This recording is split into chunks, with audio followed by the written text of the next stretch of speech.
I grew up in a place where I did not have a lot of resources. And I remember asking everybody in my family if I could get a cosigner for my first car so I can get a car and go to work. I just wanted to get a car so I can go to my jobs. And I didn't have anybody that was qualified or eligible to support me in that. And so where I thought it was just me trying to improve myself and better myself, there wasn't any resource that could help me get there. So what we want to do is make sure that we're providing opportunities for people to improve their lives, make sure we're in a better position so that we can help people and just do the best we can by people. Welcome to Grow Think Tank.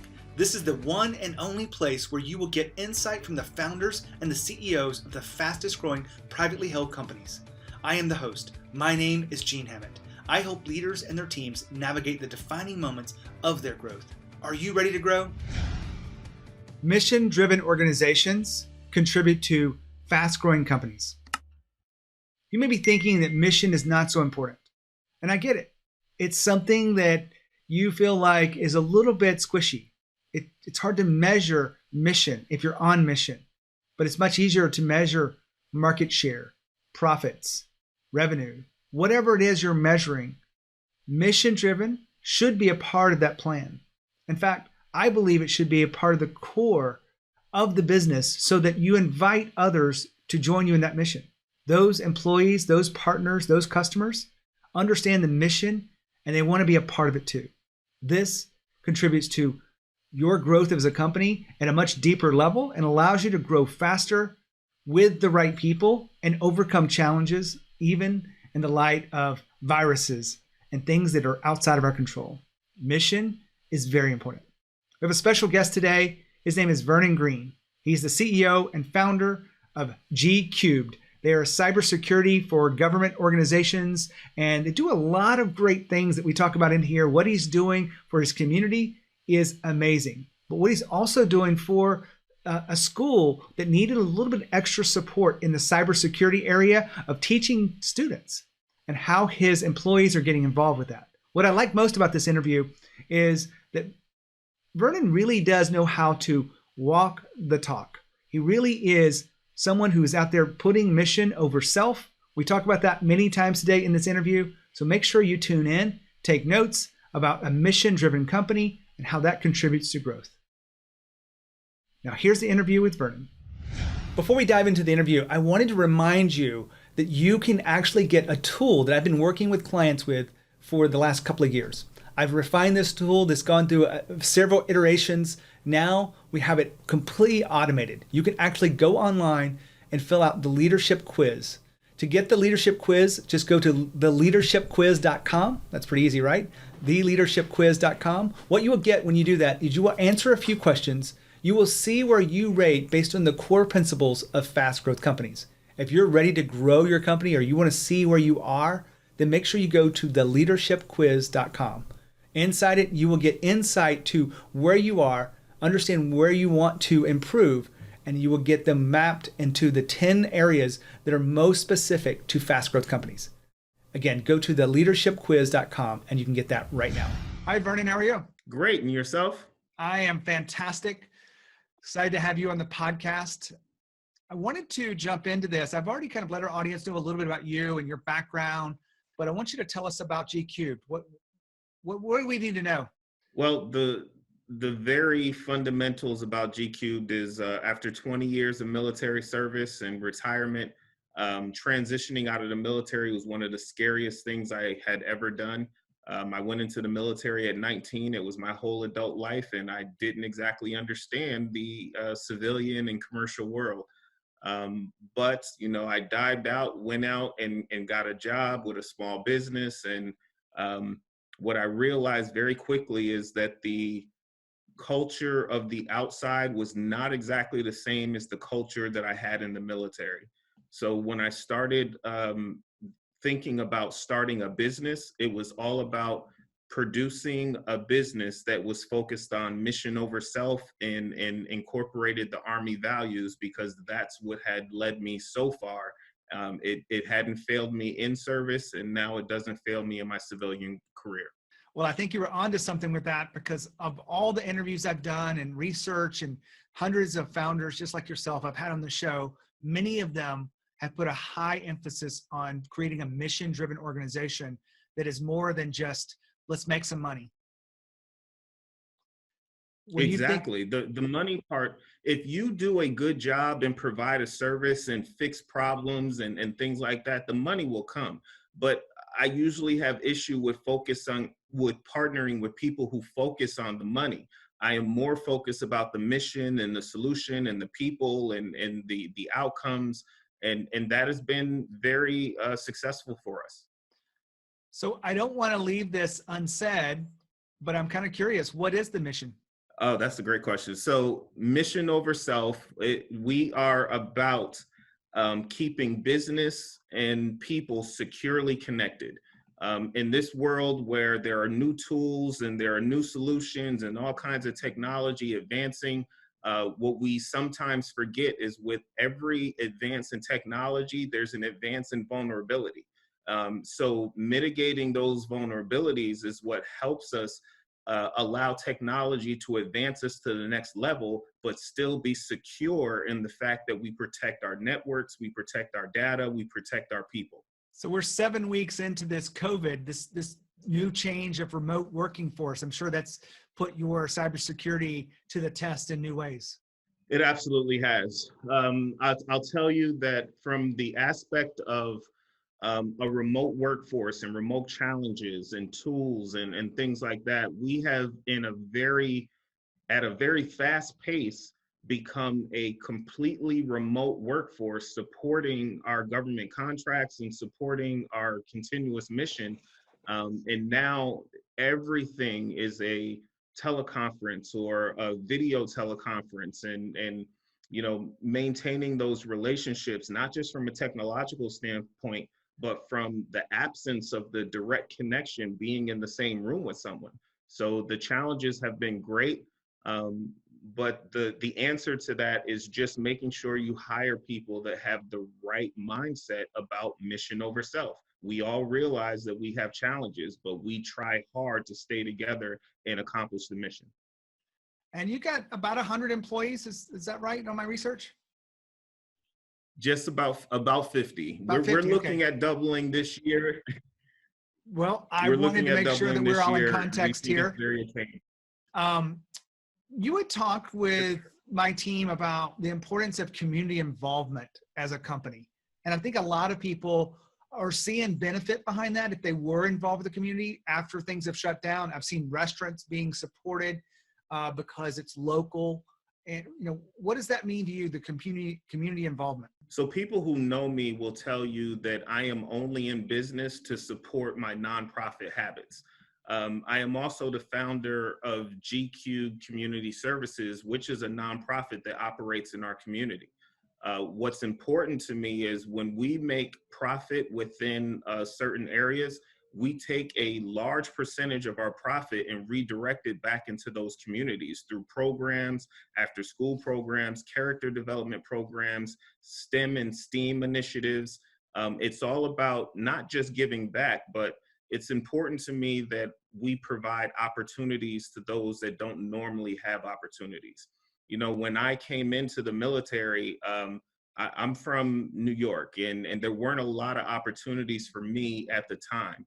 I barely made it out of high school. I didn't have a lot of education money or resources. The military really gave me a lifeline that changed things. Now, what I'm trying to do is be that resource that I wish I had when I was young, an opportunity. Makes for an amazing story, Vernon. Thank you. Well, I want to dive into this because there's people listening in here that are founders, CEOs, running teams that want to grow fast. What does all this have to do with having a fast growth company? So I will say that I attribute our fast growth to several things.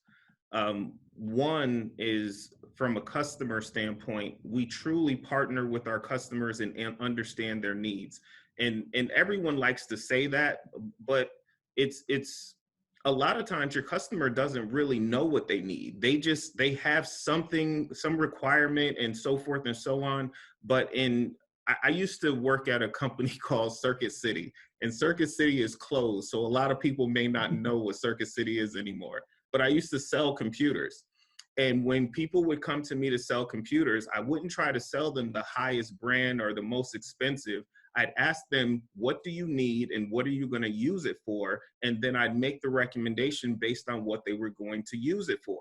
Well, we do the same thing in business. We partner with our organizations, find out what their needs are, and we don't try to upsell or oversell or anything. We fix their problem. And in fixing their problem, they actually give us more work. They love our approach to how we do business, and we've had more business come out of referrals from our customers than us going after open RFPs, requests for proposals. Now, hold on for a second. Vernon just said the importance of partnering with customers. Now, I know that you know that's important, but one of the best ways I know to do that is to allow your employees to be that bridge, the partner that is necessary. It's not just your responsibility to identify these things and these relationships that need to be developed, but for you to, let the employees create those relationships.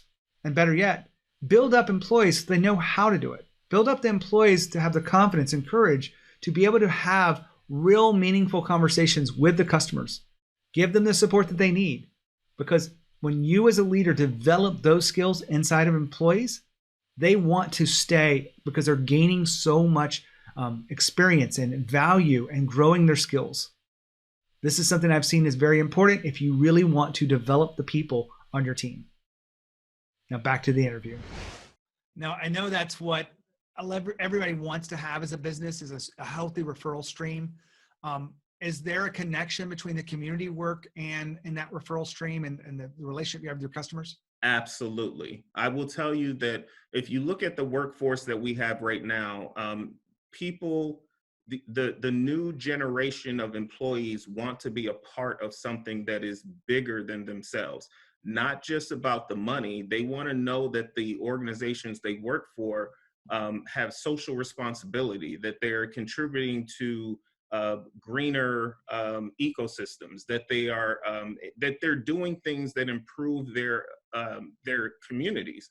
And so in us being a community-driven organization, we attract the best and the brightest because they want to be a part of the efforts that we're executing. So not only do we accomplish the mission, not only are we growing, but the truth of the matter is our taxes just got filed for this year, and we gave 80% of our profits to our nonprofit to go execute within our community, and that is a tremendous credit to our company and what we believe in. Everyone gets paid, everyone gets a salary, and we pay all our bills. But we're not about hoarding a bunch of money for the growth of the company. We pour that money back into the community, back into our employees, back into the resources that are making us successful. I love that story, and that's a hefty amount of profit. I mean, I'm sure you're running a sound organization. You're putting away money for future growth. How'd you come up with that 80% number? It wasn't a target. It was just after the year was over.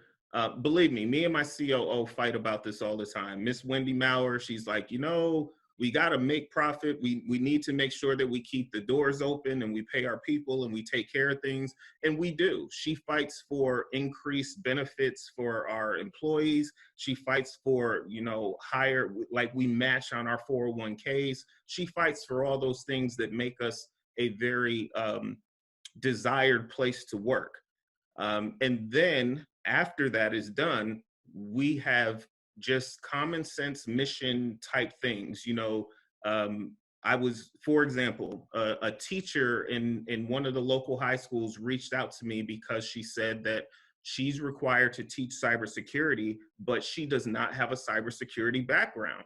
And that's a challenge. So she asked me to come into the school and help her and assist her in the process. And we did. And in doing so, we established a partnership with the schools. We're establishing after school programs where my highly qualified people on in the company are spending time with these kids, teaching them some of the advanced networking, advanced security concepts and technologies. And it benefits them, but it also benefits us. I've hired several people directly out of high school because they've showed aptitude to grab onto these concepts and do great things. That's another amazing story behind this. Vernon, I'm really kind of curious. You've got most of this training from the military, but it also sounds like you got such a big heart. Where did you get that big heart from? So I will say that the military definitely contributed to a lot of my philosophies. I've led teams in 4 deployments. We've provided communications for war fighters who depended on our communications and our technology in order to fight the war. And I've always taken my job kind of serious to that point, and that is, if we fail in our mission, someone depending on our capabilities is going to fail at their mission. So that's the mission over self part. But the big heart part just comes from the place of, I grew up in a place where I did not have a lot of resources. And I remember asking everybody in my family if I could get a cosigner for my first car so I can get a car and go to work. I just wanted to get a car so I can go to my jobs. And I didn't have anybody that was qualified or eligible to support me in that. And so where I thought it was just me trying to improve myself and better myself, there wasn't any resource that could help me get there.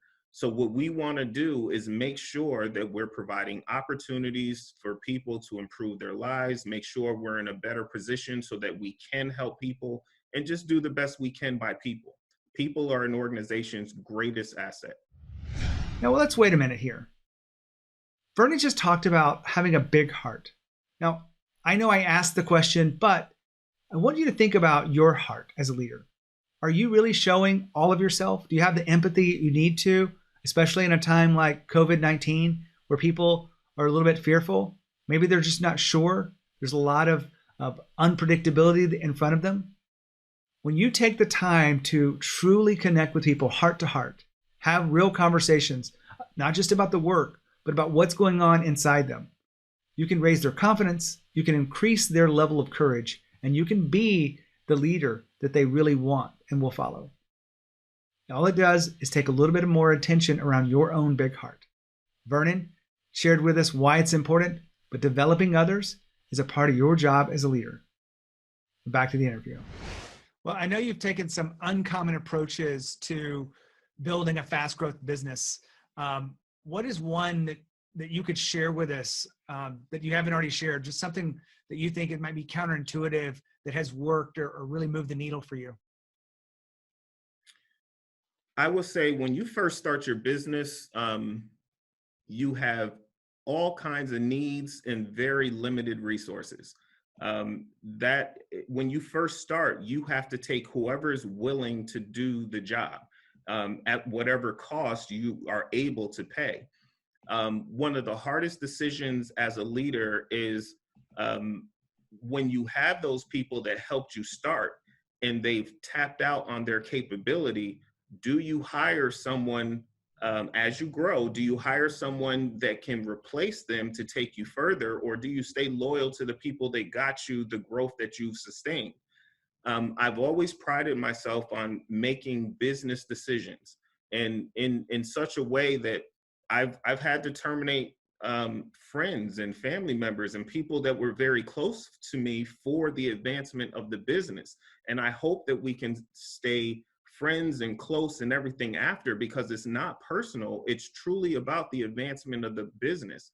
So I know a lot of companies that, family comes to the rescue, and they're in there in high positions. But once you tap out on their expertise and their ability to take you further, you have to make a business decision, or you're condemning the organization with those decisions. Vernon, time and time again, every example you have, it's you put mission over self. leaders sometimes resist and having those hard conversations that are necessary to let go of their friends and family that they've grown loyal to. But also, if you want the mission to continue to grow, as you've said, we got to make some hard decisions and put the mission first. Absolutely. Mission first is not just a motto that we put on the wall. It is not just something to sell tickets or to get contracts. It is a mission and a lifestyle that you have to adjust yourself to, or you truly are not going to be that fast growth company. The mission requires a certain level of resource, a certain quality of individual, a certain expertise. And if you do not provide the mission those resources, then you will fail. So we try very hard to make sure that we adhere to that mission over self mentality. I'm going to throw you a curveball because this hasn't really been in our pre-questions and whatnot, but I know you can handle this. Military leadership has a lot of strengths. It also has some drawbacks when you move into the commercial world. What is one thing you had to unlearn as it relates to leadership in the current business? That is a great question. And it's funny because I've had this conversation many times. I will tell you that in my military approach, um, in the military, our subordinates are legally required to do what we say. And therefore, in executing the mission, I give order and that order is carried out. I live or die by the word I give and the order I give. Well, as you transition into the civilian world, it's not like that at all.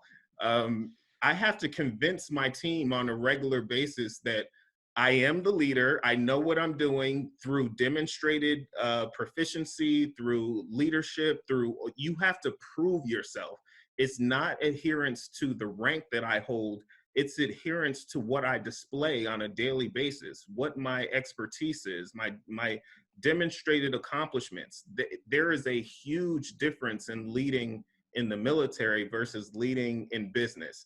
And that is one of the things that while most of the things translate very well, one of the hardest things is explaining yourself. Like I never had to say why when I was in the military. I told them to do it, they moved out. Now it's, well, why do you want us to do that? Well, because in doing this, you're going to build a better relationship. You're going to have a stronger outcome. Those things are very important to leadership on the civilian side. I've had a lot of conversations around this too. I think there's a lot of great things in military leadership. And if you're under wartime situation, you want to make sure those orders are being followed.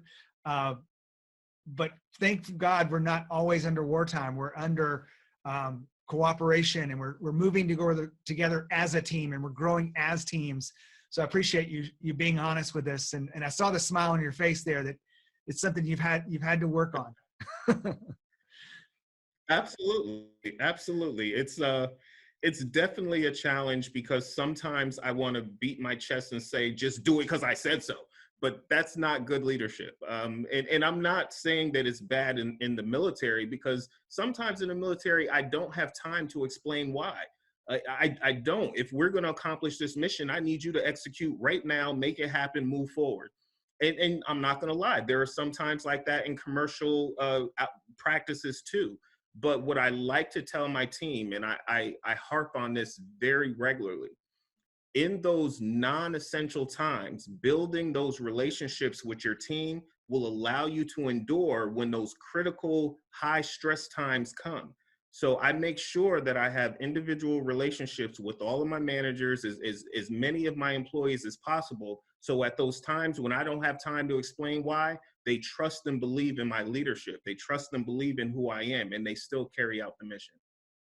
Well, fantastic, Vernon. I really appreciate you being here, sharing G-Cube's mission with us and what that means to the organization. Your big heart shows through. You actually do walk the talk, and I'm really excited to share this story. Well, I have one more thing that I have to add, because Sure. no leader is an island, and that is my team is amazing. I've surrounded myself with very capable people who believe in the mission, who care.